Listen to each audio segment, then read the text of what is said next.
So welcome everybody. Today we will start a course on safety. Now, safety is a very broad term. Broad as in, wherever you go on ship or otherwise, let's talk about your home. If you're going on a long, journey, you're going to some place, your mother will say, beta, be safe. Your father will say, be safe. What exactly is this safe? Let's discuss this. So, welcome to this discussion on safety. We'll start with a simple, plain question. What is safety? Now, when I say safety, what comes to your mind? What is safety? So, a big question mark here. What is safety? Any things? You can write it down or you can think about it. But let's come to the actual, definition of safety.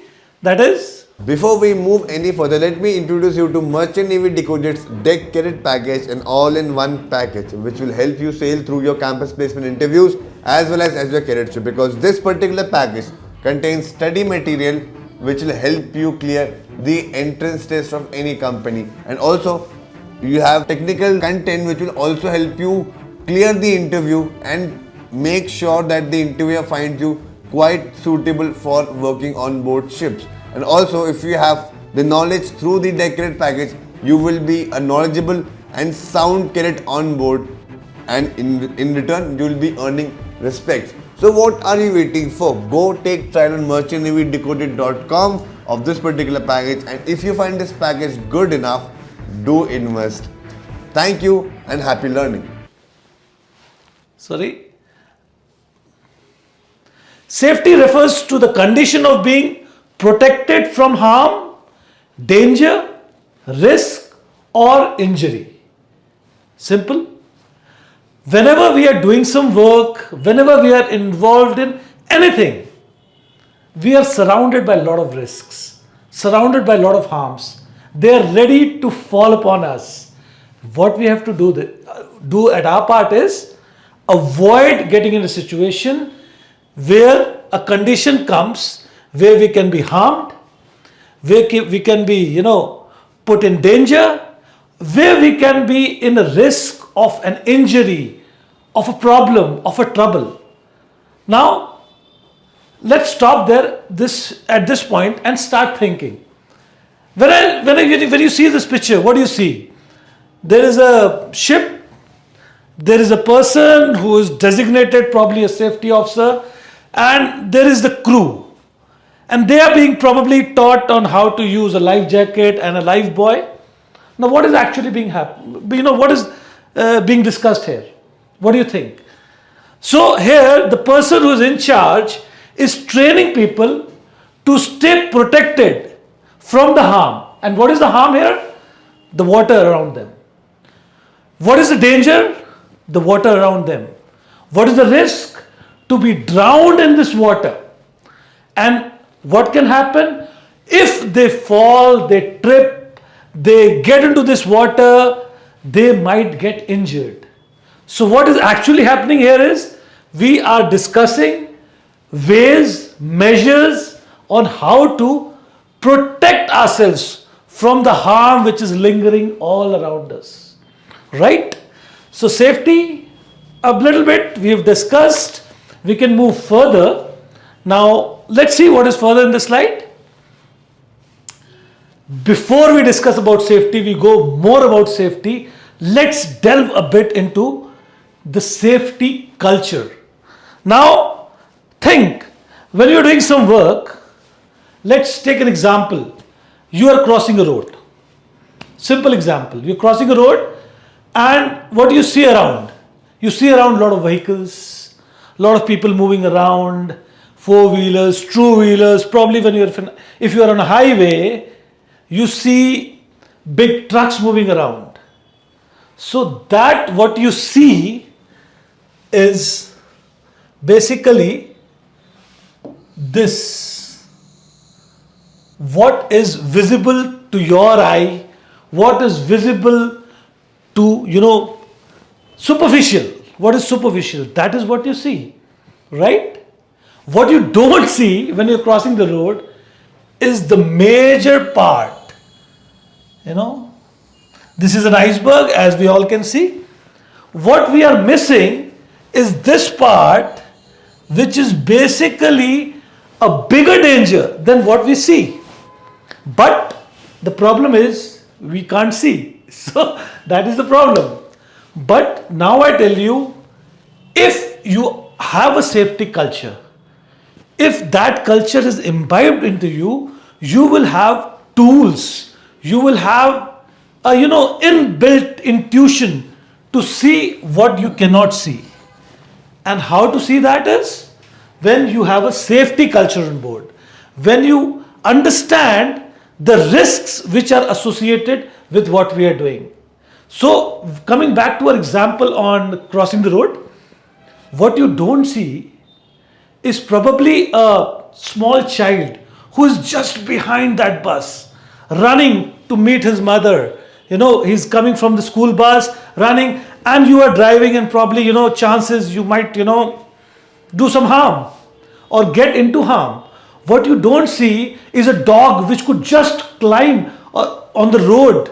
He might be overside, just at the bushes around. And exactly at the moment you turn up there, he might jump up. You might lose control. And that could result in a severe accident. So, how do we see the unseen? By having a proper safety culture. And how we are going to have a proper safety culture is how we understand clearly why safety and how safety and what all risks are involved whenever we are doing some work. So we discussed a bit about safety culture.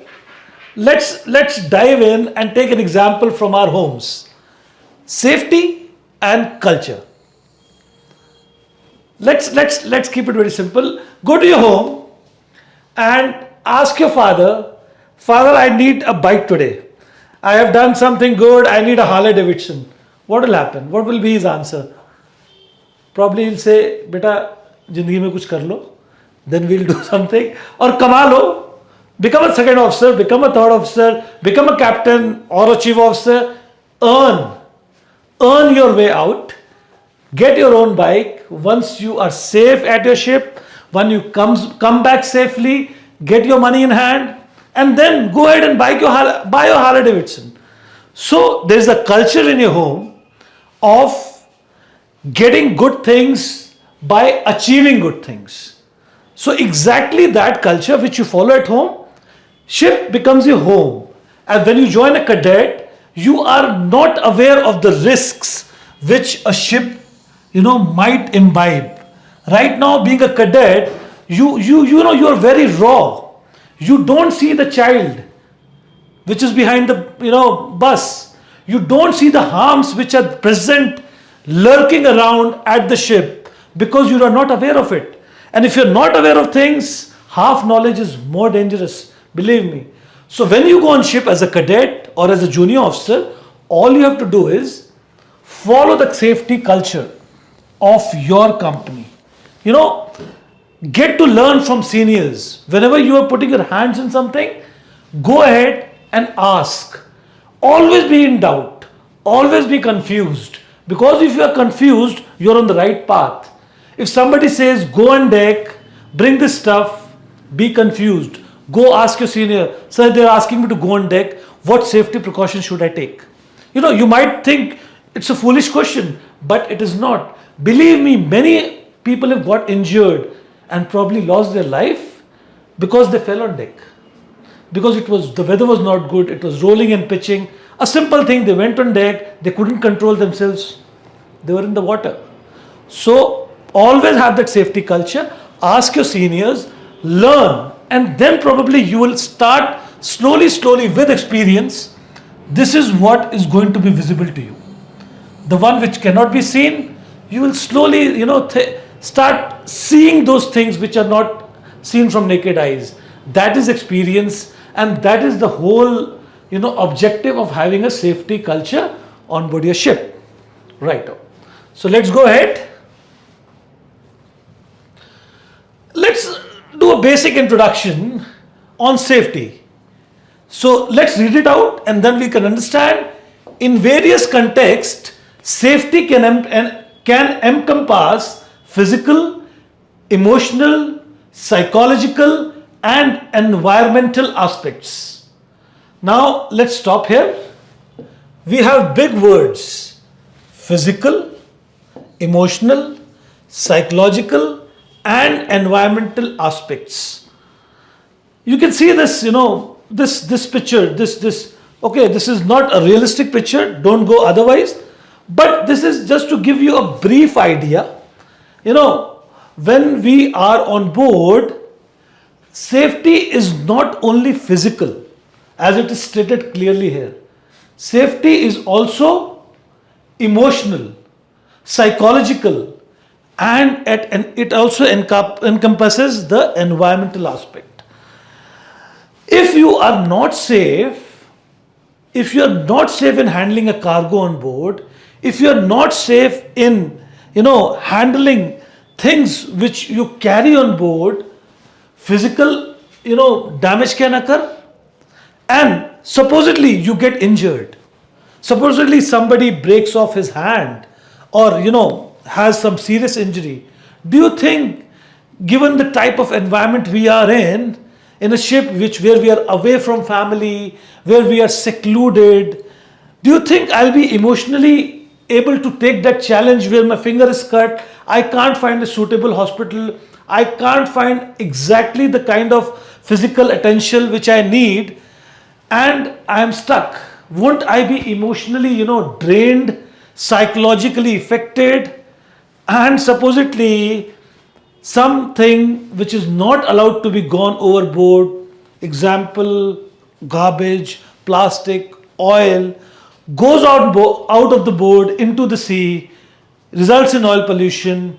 There are damages to environment which also is encompassed in, if we are not following the proper safety culture, right? Also, safety, when we say safety on board, we say when we follow the safety on board, we are basically following the rules and regulations which are required to be followed by all ship owners, all ship staff, basically the whole shipping industry. So we are able to follow the measures and practices which are required, and of course, when we are safe, when we follow all the rules and regulations, we prevent accidents, we prevent injuries, and we have a decent environment on board, and the ship is making good money, the ship owner is making good money, and when the ship owner is making good money, he is happy, bonuses are coming, you are happy, your family is happy.